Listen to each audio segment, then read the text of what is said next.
Bilganlar armonda, bilmaganlar darmonda. Hozir sizlarga bitta sirni ochmoqchiman. Ungacha like, podpiskani bosamiz va tanishlarga jo'natib, обязательно сохранить tugmasini bosib qo'yinglar. Inshaalloh juda ham manfaatli bo'ladi. Bilganlar biladi, bilmaganlar hozir o'rganib olamiz. Ko'pchilik so'rayotgan savol: gullarga qanaqa suv quyganim ma'qul? Bir xil qaynatib sovutib qo'yar ekan. Mutlaqo noto'g'ri. Hammamiz bilamiz, qaynatilgan suv o'lik suv hisoblanadi. Bir xil kullerdan, filtrdan u ham bo'ladi, chunki ularda ham minerallar bor. Tak, eng yaxshi suvimiz o'zingizlar bilasizlar, vodoprovodda suvi bo'ladi.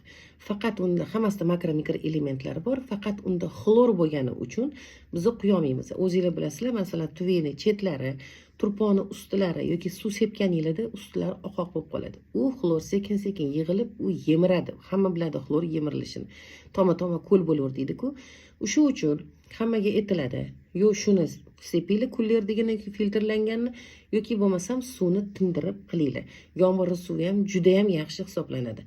Bu uchun naboda bir xillikdagi tindirishga mana sharoitim yo'q yoki birdaniga suv quyishinglar kelib qoldi. Esinglardan chiqib qoldi. Bu uchun nima qilamiz?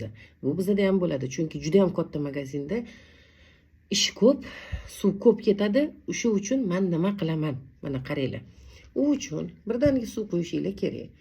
Suv oldik, 1 litrli suv olamiz. 1 litr suvni mana masalan oldik, misol uchun. Mana oddiy krandan suvni to'ldirdik. Bu uchun men nima qilaman? Hozir prosta uy sharoitida bo'lgani uchun hozir qo'shuvda ko'rsatib beraman. 1-2 tomchi, ko'p emas, mana 1-2 tomchi. Shunda pereks sovuramiz. O'zimizning aptekadagi 3% pereks. Ko'p solmaylik. Aralashtirib yuboramiz. Bo'ldi.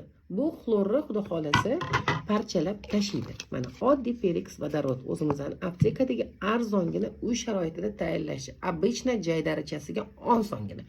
Bo'ldi. Mana bu sizlarga xlor xudo xolasa parchalandi, bemalol sug'orsanglar bo'ladi.